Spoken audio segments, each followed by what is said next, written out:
बेटी घर में इकलौती थी, इसलिए वह बहुत आलसी थी। मेरे दामाद जी उसकी इस आदत से थक कर मुझे वहां बुलाया। एक दिन रात को 11 बजे उन्होंने मुझे अपने कमरे में बुलाया और फिर मेरे पैर को दबाते दबते अपने उंगली को मेरी गुफा में डालने लगे। तो दोस्तों सुने, पूरी कहानी बहुत ज्यादा रोमांटिक होने वाली है। तो मेरे दामाद जी ने कहा, आज भी मेरी पत्नी सो गई है, आज मैं अपनी इच्छा मारकर वैसे ही नहीं सो सकता। ऐसा कहकर दामाद ने मुझे अपने बेड पर लेटा दिया और फिर मैंने अपनी बेटी की शादी केवल 26 साल की उम्र में किया था उसकी। इतनी देर से शादी होने का कारण भी यही था। वह एकलौती थी, इसलिए उसे प्यार में बड़ा किया गया। साथ ही उसे घर के कामों की आदत नहीं थी, इसलिए मुझे अपनी बेटी के लिए इकलौते बेटे की उम्मीद थी। बहुत वर्षों के खोज के बाद मुझे वह दामाद मिल गए जो मुझे चाहिए था। मेरा दामाद अकेला था, उसके माता पिता नहीं थे। वह एक अच्छा नौकरी करते थे और उसका अपना घर भी था। मेरी बेटी के लिए ऐसा रिश्ता बहुत अच्छा था, इसलिए मैंने तुरंत विवाह की तैयारी की और अपनी अंजलि का विवाह कर दिया। लेकिन शादी के बाद मैंने जो उम्मीद की थी वह पूरी नहीं हुई।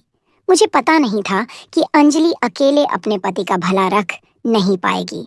मुझे लगा शादी से पहले मैंने उसे अच्छी तरह समझाया था और उसने भी मुझे हाँ कहा था। अब शादी के कुछ महीने बाद मुझे उसकी कुछ शिकायतें सुनने को मिल रही थीं। पहले तो मेरे दामाद जी ने अपनी पत्नी की अलसीपना को सहा, लेकिन अब दोनों घरों के काम को देखते देखते थक गए थे।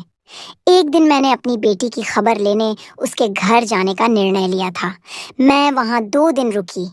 2 दिन बाद जब मैं अपने घर लौटने लगी तो अंजलि ने मुझे रोक लिया। उसने कहा, माँ, मुझे अभी बहुत थकान महसूस हो रही है, तुम और कुछ दिन मेरी हेल्प के लिए रुक जाओ।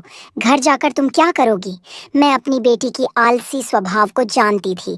पिछले 2 दिनों से मैंने देखा कि उसने तो मेरे आने के बाद तो बिल्कुल काम से दूर रहने लगी है। उसकी यह अलसीपना की आदत को देखकर मुझे डर लगने लगा कि कहीं दामाद उसके पास से दूर होने का निर्णय न ले ले। मेरे दामाद उसकी आलसीपन को बहुत चुपचाप सहन कर रहे थे और ऐसे शांत व्यक्ति का एक ना एक दिन गुस्सा फूट जाता है। मुझे लगा कि मुझे समय रहते अपनी बेटी को सही दिशा में लाने की जरूरत है, इसलिए मैंने कुछ दिन और अंजलि के पास रुकने का फैसला किया। उस दिन शाम को दामाद जी ऑफिस से घर आए। मुझे अपने घर देखकर वह हैरान रह गए। मैंने उन्हें चाय दी तो उन्होंने कहा, सासू माँ, आप आज सुबह जाने वाली थी, फिर अचानक अभी इधर कैसे? मैंने कहा कि क्या मेरे यहाँ रहने से आपको खुशी नहीं हो रही? उन्होंने कहा, नहीं, ऐसा कुछ नहीं है।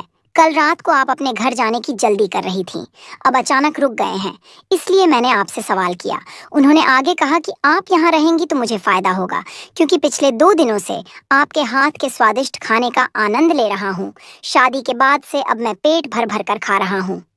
दामाद जी की ये बात सुनकर मुझे समझ में आ गया कि अंजलि अपने पति का कितनी अच्छी तरह ख्याल रखती है। मैंने उन्हें बताया कि मैं कुछ दिन और उनकी देखभाल करने और अंजलि को घर के कुछ और काम सिखाने के लिए यहाँ रहूंगी। तब दामाद जी ने कहा, आप यहाँ हमेशा रहने लगी तो मुझे कोई समस्या नहीं है, क्योंकि आप घर में रहेंगी तो अंजलि भी आपकी तरह हो जाएगी। दामाद को मेरे यहाँ रहने में कोई परेशानी नहीं थी, इसलिए मैंने उनके घर रहना शुरू कर दिया। मेरी बेटी की शादी के बाद मैंने अपनी नौकरी से रिजाइन ले ली थी, क्योंकि अब मैं अकेली थी, इसलिए मुझे ज्यादा पैसों की जरूरत नहीं थी। अब मुझे पेंशन मिल रही थी और रहने के लिए मेरा अपना घर भी था, इसलिए मैंने ज्यादा मेहनत ना करके आराम करने का निर्णय लिया। देखते देखते मुझे अंजलि के पास कुछ दिन हो गए थे। पिछले 2 दिनों से मैं दामाद जी को रात में हॉल में देख रही थी। मुझे लगने लगा था कि दामाद जी और अंजलि के बीच कुछ मचान हुआ है।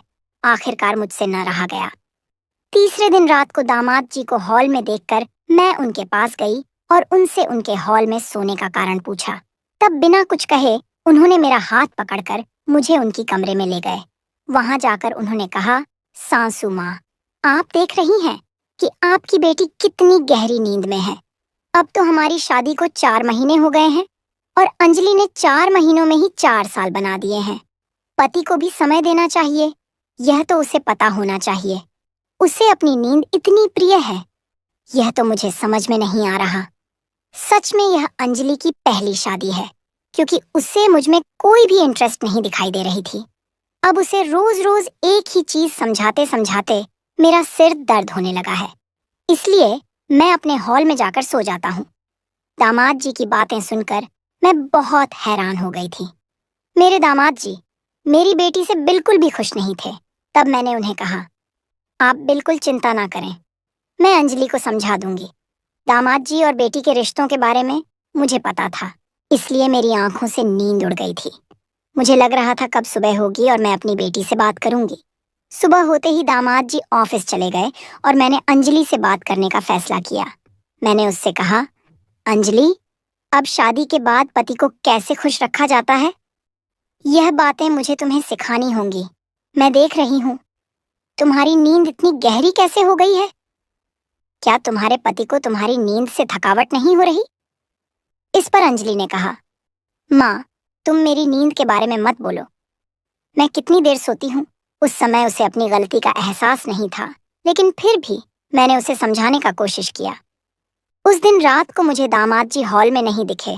मैं उनके और अंजलि के बीच सब कुछ ठीक है या नहीं, ये देखने के लिए उनके कमरे के बाहर गई। वहां जाकर मैंने उनके कमरे के अंदर झांका। अंदर देखा, दामाद जी मुझे कमरे की खिड़की में खड़े दिखे और अंजलि गहरी नींद में थी। मेरी समझाने का उन पर कोई असर नहीं पड़ा था। जब मैं वहां से निकलने लगी तो अचानक मेरे साड़ी के पल्लू फंस गया और मुझे जोर से झटका लगा। मैं नीचे गिर गई। मेरी आवाज सुनकर दामाद जी दौड़ते हुए बाहर आए और मुझे गिरा हुआ देखकर मेरे पास आए। उन्होंने कहा, सासू माँ, इस समय आप हमारे कमरे के बाहर क्या कर रही थीं? मैंने कहा, सुबह मैंने अंजलि को वह सब बातें समझाई थीं। क्या वह आज भी सोई है, यह देखने आई थी। तब उन्होंने कहा, अंजलि को कितना भी समझाया जाए उसका कुछ भी फायदा नहीं होगा। मैंने तो अब उसका नाच छोड़ दिया है। आप बेवजह उसे टेंशन ना दें, उसके कारण ही आपके पैरों में चोट लगी है। इसके बाद दामाद ने मुझे उठाया। उन्होंने मेरा एक हाथ अपने कंधे पर रखा और दूसरा हाथ मेरे कमर पर। वह मुझे मेरे कमरे तक ले जाने लगे। मेरे कमरे में आते ही दामाद ने मेरे पैर दबाने शुरू कर दिए। दामाद के छूटे ही मैं शर्मा गई थी। उन्होंने कहा, आपको शर्माने की कोई जरूरत नहीं है। दामाद जी बहुत बिंदास स्वभाव के थे, लेकिन मेरे लिए यह सब नया था। कितनी भी स्थिति हो, हमारा एक मान सम्मान का रिश्ता था। तब मैंने दामाद जी को नहीं कहा, लेकिन वे मेरे घुटनों तक मेरे पैरों को दबाने लगे। उस समय दामाद जी की नजरें मुझ पर अलग ढंग से घूम रही थीं। धीरे धीरे दामाद जी की नजरें मेरी तरफ घूमने लगी थीं और मुझे उस समय इसका एहसास नहीं हुआ। मैं अभी भी दिखने में सुंदर हूँ और मेरा शरीर पहले जैसा ही है। तब मेरे पैर छूने के दौरान दामाद ने कहा कि सासू माँ, आपकी बेटी से ज्यादा आप थकी हुई नहीं दिख रही हैं। आप तो अभी भी खूबसूरत और जवान दिख रही हैं। दामाद जी की बात सुनकर मैं बस मुस्कुरा दी। इसके बाद के दिनों में मैं अंजलि को हर चीज सिखाने की कोशिश कर रही थी और वह धीरे धीरे मुझसे घर के काम सीखने लगी थी। मेरी बेटी के घर से जाने के बाद से मैं 2 समय का खाना बनाना भूल जाती थी।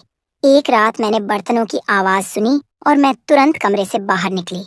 मैंने देखा कि दामाद जी खाने की थाली लेकर किचन से बाहर निकल रहे थे। मुझे देखकर वे चौंक गए। मैंने उनसे पूछा कि वे इतनी रात को खाने की थाली लेकर कहाँ जा रहे हैं। उन्होंने कहा कि मुझे रात में भूख लगी है और मैंने जो स्वादिष्ट व्यंजन बनाए हैं उनका स्वाद मुझे अचानक याद आ गया है। इसलिए मैंने कहा कि चलो हम दोनों साथ में बैठकर खाते हैं। दामाद जी ने मेरा हाथ पकड़कर मुझे टेबल कुर्सी पर बैठाया और मुझे खाना परोसने लगे। जब वे मुझे खाना परोस रहे थे तो उनका एक पैर मेरे पैर पर था और वे मुझे बार बार मेरी आंखों में देख रहे थे।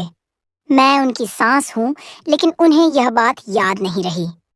मैंने खाना खाया और फिर पानी पिया और दामाद जी से कहा कि मेरा पेट भर गया है, लेकिन दामाद ने मुझसे और खाने के लिए जिद करने लगे और मैंने उन्हें खाना परोस दी। वे मुझसे बहुत अजीब तरीके से व्यवहार कर रहे थे, लेकिन मैं उन्हें मना नहीं कर सकी। मैंने दामाद जी से कहा कि कल कुछ छात्रों ने हमारे घर को किराए पर लेने के लिए आने को कह रहे थे और हमारे घर का ऊपर का कमरा खाली है। क्या हम ये कमरा किराए पर दे सकते हैं? लेकिन दामाद जी ने मना कर दिया और मैंने कुछ और नहीं कहा। अगली रात दामाद जी ने हद पार कर दी। वह मेरे कमरे में आ गए और मेरा हाथ पकड़कर मुझे अपने कमरे में ले गया। मैं बहुत घबरा गई थी और मैंने उनसे कहा कि यह क्या हो रहे हैं। दामाद जी उन्होंने मुझे एक नाइटी ड्रेस दी और कहा कि इसे पहन कर आओ। मैं उनकी बात सुनकर हैरान रह गई। मैंने उनसे कहा कि तुम यह क्या बोल रहे हो? मैं तुम्हारी सास हूँ और तुम्हें यह नहीं भूलना चाहिए। लेकिन उन्होंने कहा कि अंजलि तो सो गई है और मुझे अपने घर की बाकी चीजें तुमसे ही पूरी करनी होंगी। यह नाइटी मैं अंजलि के लिए लाया था, लेकिन वह इसे ना पहन सकी। आप ही मुझे यह नाइटी ड्रेस पहनकर दिखाओ। मैं दामाद की बात सुनकर बहुत शर्मिंदा हो गई और मैंने उनसे कहा कि मैं तुम्हारी सास हूँ और तुम्हें यह नहीं भूलना चाहिए। लेकिन मैं उन्हें मना नहीं कर सकी और वहां से चली गई। अगले दिन अंजलि सोकर उठी और नाश्ता करने लगी। जब वह नाश्ता कर रही थी तो मैंने उसे वह नाइटी ड्रेस दी और कहा कि मैं अब यहाँ से जा रही हूँ, क्योंकि तुम सुधारने का नाम ही नहीं ले रही हो। दामाद जी ने मुझे यह नाइटी दी और मुझसे अपनी इच्छा व्यक्त की। तुम्हारे कारण मुझे दामाद की बात सुननी पड़ी। अगर तुम अपने पति को खुश नहीं रख सकती हो तो तुम्हारा जीवन व्यर्थ है। मैंने सुनीता से बहुत कुछ कहा। मेरी बातें सुनकर वह रोने लगी और कहने लगी, माँ, तुम कुछ दिनों से मुझे मेरे भले के लिए समझाने की कोशिश कर रही हो और मुझे सब समझ में आ रहा है, लेकिन मैं क्या करूं? मुझे रात में गहरी नींद कैसे आती है, यह मुझे समझ नहीं आ रहा। शादी के कुछ महीनों बाद से ही मुझे अचानक ऐसी नींद आने लगी है। मुझे नहीं पता तुम्हारा बेटा विवेक मेरे बारे में क्या कहता है, लेकिन आज तक मैंने यही महसूस किया है कि विवेक को मुझ में कोई रुचि नहीं है। तब मैंने सोचा कि अंजलि अपने पति के बारे में झूठ बोल रही है या दामाद जी अपनी पत्नी के बारे में यह समझना असंभव था। उस रात मैंने अंजलि को मेरे कमरे में जाने को कहा और उसकी जगह जाकर सो गई। उस रात मैंने अंजलि तरह नाइट ड्रेस पहनकर उसकी जगह पर सोने की कोशिश की। मैंने अपने चेहरे के ऊपर तक कंबल खींच लिया था। जब दामाद जी उनके कमरे में आए तो मैं चौंक हो गई और मेरे पैरों से कंबल थोड़ा खिसक गया। उस वक्त दामाद जी ने मुझे अंजलि समझ लिया। वे मेरे करीब आए और मेरे पैरों पर हाथ फेरी करने लगे। उस समय मुझे ऐसा लगने लगा कि मेरे लिए कुछ अजीब होने वाला है, लेकिन ठीक उसी समय दरवाजे का आवाज आया। मुझे एक लड़की की आवाज सुनाई दी। दामाद जी मेरे पैरों पर हाथ फेर रहे थे। यह देखकर वह लड़की बोली, विवेक, क्या तुम्हारा मन मुझसे अब भर गया है क्या? अब तुम्हें तुम्हारी आलसी पत्नी पसंद आने लगी? उस लड़की की बात सुनने के बाद दामाद जी का हाथ मेरे पैरों से हट गया। मैं कंबल की थोड़ी सी दरार से सब देख रही थी। एक लड़की दामाद के कमरे में आई थी और वह केवल उनके कमरे में नहीं थी, बल्कि वह मेरे दामाद को गले लगाए हुए थी। कुछ समय बाद दोनों मुझे बिस्तर पर आते हुए दिखे। वह लड़की दामाद जी से कह रही थी, विवेक, जरा धीरज करो, तुम्हारी पत्नी जागेगी नहीं। दामाद जी ने कहा, वह सुबह तक उठ नहीं सकेगी, क्योंकि मैंने आज भी उसकी पीने के पानी में नींद की दवा मिला दी है। उस पर लड़की ने कहा, तुम्हारी पत्नी का काम हो गया है, लेकिन सास का क्या करना है? उनके कारण हमारी रोज की मुलाकात में अब रुकावट आ रही है। इस पर दामाद ने कहा, मैं अपनी सास के साथ भी ना चाहते हुए उस तरह का व्यवहार करने लगा हूँ। मैंने सोचा कि इस तरह व्यवहार करने से वे शर्मिंदा होकर अपने घर चली जाएगी, लेकिन वे तो यहाँ से जाने को तैयार नहीं है दामाद जी। और उस लड़की की बातें सुनकर मैं हैरान रह गई थी। मतलब दामाद मेरी बेटी को धोखा दे रहे थे। तब मैंने कंबल से बाहर आते हुए उन दोनों को देखा। मुझे देखकर दामाद जी शॉक हो गए थे। मैंने उनसे कहा, मैंने तुम्हें एक अच्छा इंसान समझा था, लेकिन तुम तो मेरी बेटी को धोखा दे रहे हो। मैं तुम्हें आसानी से नहीं छोड़ने वाली उस पर।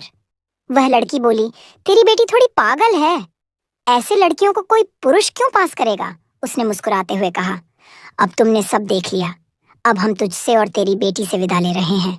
दामाद जी ने कहा, मैं तुम्हारे साथ जिंदगी नहीं बिता सकता। तुम्हारी तरह की लड़कियां सिर्फ टाइम पास के लिए होती हैं।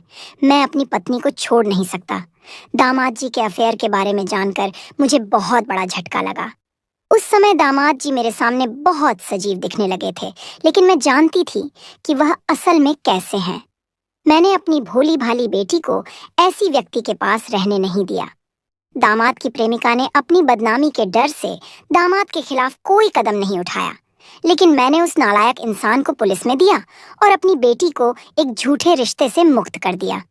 दोस्तों, आजकल कोई भी कभी भी धोखा दे सकता है, इसलिए यह समझना बहुत जरूरी है कि किस पर भरोसा करना है और हर कदम बहुत सोच समझकर उठाना चाहिए।